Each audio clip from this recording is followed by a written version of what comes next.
जीवन में ऐसे जीना है जैसे एक दर्शक, जैसे जीवन के बड़े पर्दे पर एक कहानी चल रही है और हम देख रहे हैं। एक दिन भर के लिए प्रयोग करके देखें और जिंदगी दूसरी हो जाएगी। एक दिन तय कर लें कि सुबह 6 बजे से शाम 6 बजे तक इस तरह जिएंगे जैसे एक दर्शक, और जिंदगी को ऐसा देखेंगे जैसे कहानी एक पर्दे पर चलती हुई, और पहले ही दिन जिंदगी में कुछ नया होना शुरू हो जाए। आज ही करके देखें, एक छोटा सा प्रयोग करके देखें कि जिंदगी को ऐसे देखेंगे जैसे बड़े कैनवस पर, एक बड़े पर्दे पर कहानी चलती हो और हम सिर्फ दर्शक होंगे। सिर्फ एक दिन के लिए प्रयोग करके देखें, और उस प्रयोग के बाद आप दोबारा वही आदमी कभी नहीं हो सकेंगे जो आप थे। उस प्रयोग के बाद आप आदमी ही दूसरे हो जाएंगे। साक्षी होने का छोटा सा प्रयोग करके देखें आज घर जाके, और जब पत्नी गाली देने लगे या पति गर्दन दबाने लगे, तब इस तरह देखें कि जैसे कोई साक्षी देख रहा है। और जब रास्ते पर चलते हुए लोग दिखाई पड़े, दुकानें चलती हुई दिखाई पड़े, दफ्तर की दुनिया हो, तब ख्याल रखें जैसे किसी नाटक में प्रवेश कर गए और चारों तरफ एक नाटक चल रहा है। एक दिन भर इसका स्मरण रख के देखें और आप कल दूसरे आदमी हो जाएंगे। दिन तो बहुत बड़ा है, 1 घंटे भी कोई आदमी साक्षी होने का प्रयोग करके देखे, उसकी जिंदगी में एक मोड़ आ जाएगा, एक टर्निंग आ जाएगी।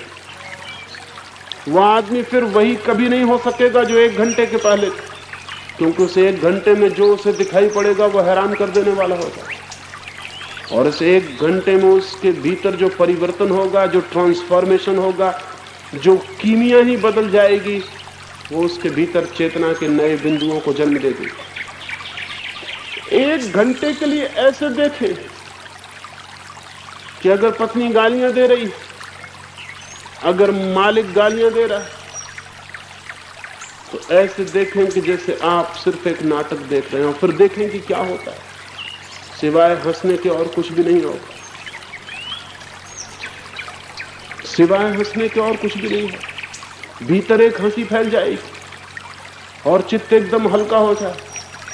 और कल यही गाली बहुत भारी पड़ गई होती, पत्थर की तरह छाती पे पत्थर बन के बैठ गई होती। इस गाली ने भीतर जहर पैदा कर दिया होता, इस गाली ने भीतर प्राणों को मथ डाला होता, इस गाली ने भीतर जाके जीवन को एक संकट, एक अशांति पैदा कर दी होती।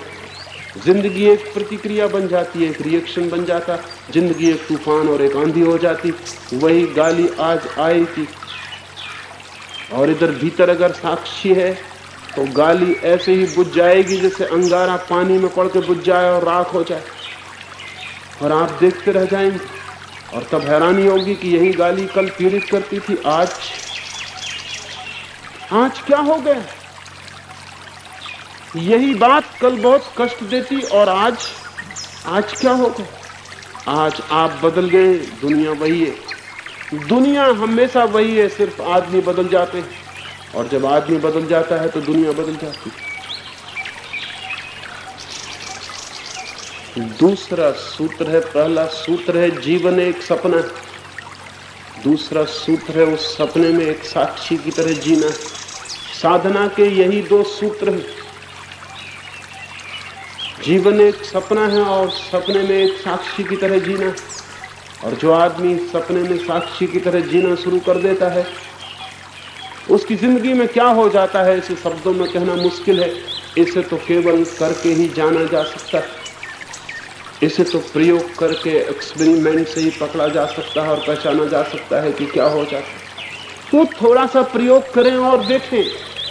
मंदिरों में जाने की फिक्र छोड़ दें। जिंदगी ही मंदिर बन जाती है अगर साक्षी बन के खड़े हो जाएं। पहाड़ों पर, हिमालय पर जाने की चिंता छोड़ दें। वो जिंदगी यहीं इसी क्षण तीर्थ बन जाती है अगर साक्षी बन जाए। जो आदमी जहां साक्षी बन जाएगा वहीं तीर्थ शुरू हो गया। वहीं एक नई घटना शुरू हो गई। सुकरात मरने के करीब था, उसे जहर दिया जा रहा है, बाहर जहर पीसा जा रहा है। सुकरात लेटा हुआ है, उसके मित्र सब रो रहे हैं और सुकरात उनसे पूछता है कि तुम रोते क्यों हो? तो उन मित्रों ने कहा हम रोए ना तो और क्या करें, तुम मरने के करीब हो।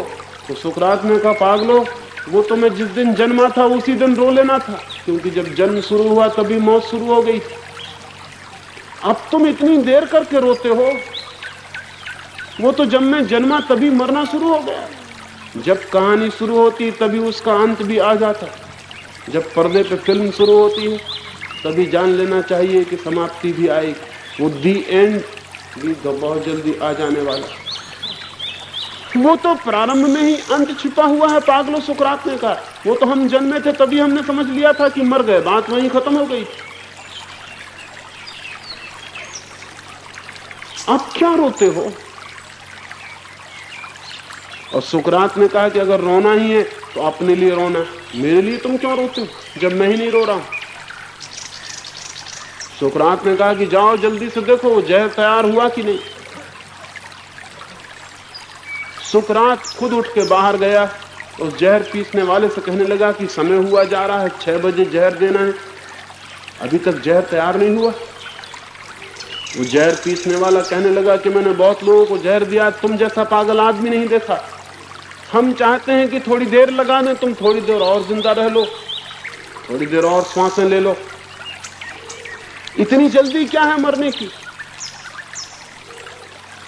सुकरात कहने लगा जल्दी कुछ भी नहीं है, लेकिन जिंदगी बहुत देख चुके, मौत को भी देख लेने का इरादा है।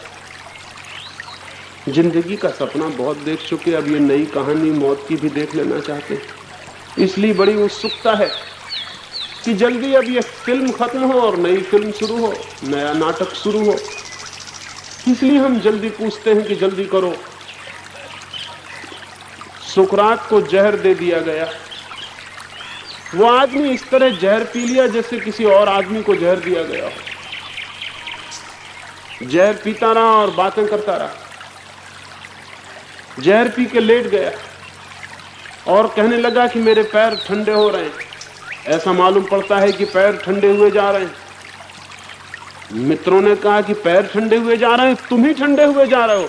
सुकरात ने कहा कि मैं ठंडा कैसे हो सकता हूं, मैं तो जान रहा हूं कि पैर ठंडे हो रहे हैं, मैं तो अब भी वही हूं।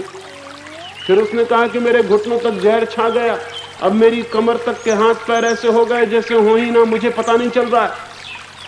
लोगों ने कहा क्या बातें कर रहे हो, तुम ही ठंडे हुए जा रहे हो। सुकरात ने कहा कि मैं तो पूरी तरह वही का वही हूं जो जहर देने के पहले था। हाँ, इतना मालूम पड़ रहा है कि हाथ पैर ठंडे हुए जा रहे हैं, हाथ पैर जा रहे हैं। ये हाथ पैर वाली कहानी खत्म हुई जाती है, अब शायद कोई दूसरी कहानी शुरू होगी। मैं तो वही हूं, मैं तो अब भी देख रहा हूं। जिंदगी भर जिसने देखा हो वो मौत को भी देख सकता है, और जो मौत को भी देख सकता है उसकी मौत कैसे हो सकती? जिसने साक्षी का भाव साथ लिया वो अमृत को उपलब्ध हो जाता है।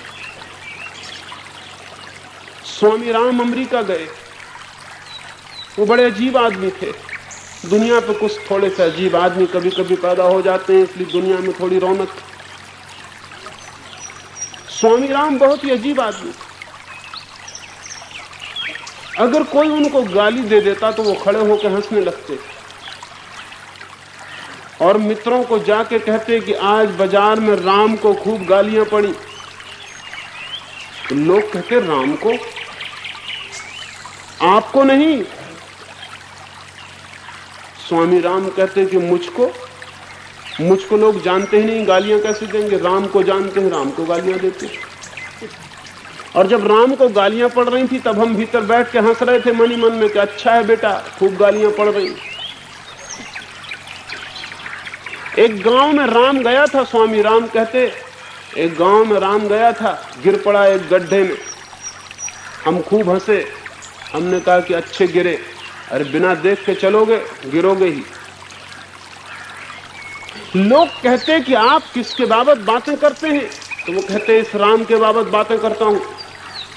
और आप कौन हैं? तो वो कहते मैं तो सिर्फ देखने वाला हूं, ये राम पे कहानी चल रही, हम देख रहे। राम की जिंदगी है, हम देख रहे हैं। ये जो देखने की बात है, ये जो देखने की तरकीब है, ये जो देखने का टेक्निक है, जिंदगी के प्रति साक्षी हो जाने की ये जो कला है, ये धर्म का सारभूत रहस्य। देखें जिंदगी को एक साक्षी होकर, और तब एक नई जिंदगी की शुरुआत हो जाती है। वो नई शुरुआत सत्य पर ले जाती है, उस सत्य पर जिसका न कभी कोई जन्म हुआ, उस सत्य पर जिसकी न कभी कोई मृत्यु होती है, उस सत्य पर जो कहानी नहीं है, उस सत्य पर जो सपना नहीं है। लेकिन अगर हम इस सपने में और कहानी में ही खोए रहें तो शायद उसका हमें कभी भी पता नहीं चलता है। बहुत कम सौभाग्यशाली लोग हैं जो जीवन के सत्य को जान पाते। अधिक लोग जीवन के सपने में ही जीते हैं और समाप्त हो जाते हैं। सपने से जागना है ताकि सत्य उपलब्ध हो सके, और कहानी से जागना है, नाटक से जागना है, अभिनय से जागना है, ताकि वो जाना जा सके जो अभिनय नहीं है, जो नाटक नहीं है, जो कहानी नहीं। उसका नाम ही आत्मा है, उसका नाम ही परमात्मा है, चाहे कोई उसे सत्य कहे या कोई और नाम दे दे। और उसको जानते ही आदमी मुक्त हो जाता है, क्योंकि सब बंधन सपने के बंधन है। कोई बंधन सच्चा बंधन नहीं, सब बंधन सपने के बंधन, सब बंधन झूठे बंधन। एक बार ये दिखाई पड़ जाए तो पता चलता है कि मैं तो मुक्त ही था, मैं तो सदा से ही मुक्त हूँ। और ये जो प्रतीति है, ये कितने अनंत आनंदों से भर देती है, ये कितने आलोक से भर देती है, उसकी कोई गणना करनी कठिन है। इमेजरेबल, उसको नापने का कोई उपाय नहीं, उसे शब्दों में कहने का भी कोई उपाय नहीं, उसको अभिव्यक्ति देने का भी कोई मार्ग नहीं। उसे तो बस जाना जा सकता है और जिया जा सकता है।